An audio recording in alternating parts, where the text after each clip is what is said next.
He was a slave, a prisoner of war, a criminal condemned to die. His life had been forfeit. Yet, this same man was fed a specialized diet, given expert medical care, and trained by the very best in the Roman world. How could a man destined for the arena's sand be one of the most meticulously cared for individuals in the entire empire? This is the paradox at the heart of the gladiator business, a contradiction that confuses our modern understanding of slavery and spectacle. Today, we pull back the curtain on this myth. We're going to reveal the cold, calculating, and ruthless business model of the Lanista, the men who owned, trained, and profited from the most famous warriors of antiquity. We won't just repeat Hollywood cliches. We will tell the true story based on historical evidence, exposing the Lanista not just as a cruel slave owner, but as a sharp and unforgiving entrepreneur of the ancient world's most dangerous sport. The story of every gladiator began with a transaction. It started at the slave market, where a Lanista wasn't just buying a person. He was acquiring raw material. He would inspect men with the cold eye of an athletic scout, examining their physique, their resilience, their temperament. He looked past the filth and despair, searching for the raw physical and psychological traits that could be molded into a successful fighter. Was this man strong? Did he have fire in his eyes? Could his defiance be channeled into performance? These were the questions that mattered. The Lanista was making a calculated investment, and a bad choice could cost him dearly. Once purchased, the new recruit was taken to the Ludus, the Gladiator school. This was not a school in any sense we would recognize. It was a high-security, high-pressure environment, a prison built for profit. The first order of business was to completely strip a man of his former identity. He was no longer a captured soldier or a common criminal. He was the property of the Ludus. New arrivals were often given theatrical stage names: Celidus, the crowd's roar, or Flamma, the flame, and sometimes marked with tattoos or brands, a permanent declaration of ownership. The Lanista understood that to control the body, you must first break the spirit and rebuild it in the image of the arena. This is where the paradox becomes clearer. Once a man was part of the Lanista's stable, he became a priceless investment that had to be protected. His diet was carefully managed. Gladiators were famously known as hordeari, or barley eaters, consuming a diet rich in barley, beans, and other carbohydrates. This wasn't about fine dining. It was about building body mass. The diet created a layer of subcutaneous fat that could absorb superficial cuts in the arena, protecting underlying muscles and organs. A dramatic, bloody fight that the gladiator could walk away from was the ideal outcome.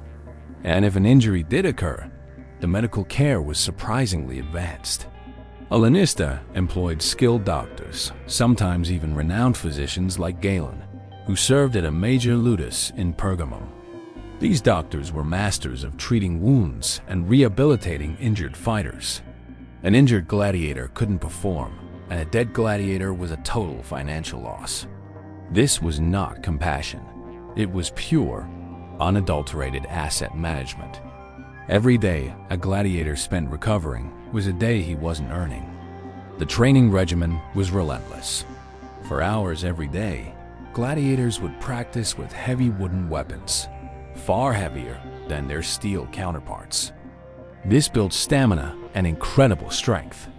They were forced into endless repetitive drills, learning the specific techniques of their assigned gladiator type. The Retiarius with his net and trident, the Secutor with his heavy shield and sword. The Lanista acted as a demanding coach, pushing his performers to their physical and mental breaking points. His goal was not to create the most lethal killer, but the most entertaining performer. A quick, efficient kill was boring. A long, dramatic, back-and-forth struggle was what sold tickets and made a gladiator famous. The Lanista's entire operation was built on a sophisticated and brutal business model. He didn't sell his gladiators outright. Instead, he would lease them to an editor, the wealthy individual who was organizing the games. The lease price for a single gladiator for one set of games was substantial. If the gladiator survived, he was returned to the Lanistas Ludus, ready to be healed, retrained, and leased out again, generating a continuous stream of income. But here is the most ruthless calculation of all. If the gladiator was killed in the arena, the contract stipulated that the editor had to pay the Lanista his full replacement value. This sum could be 50 times the initial lease price.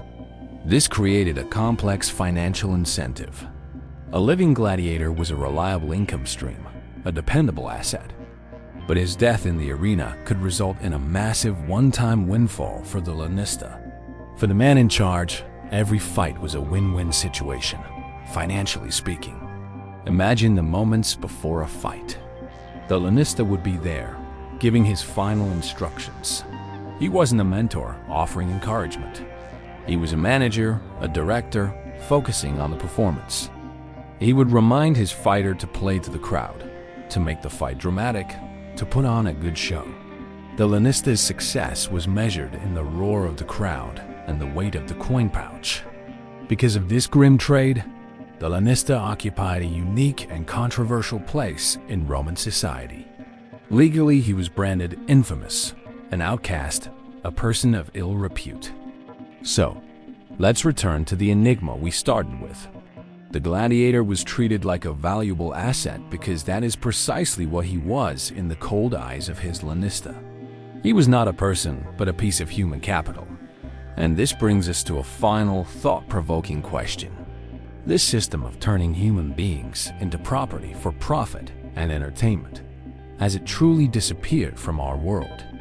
Or has it simply evolved into new, less obvious, and perhaps more palatable forms? The ancient world is filled with complex and often uncomfortable truths.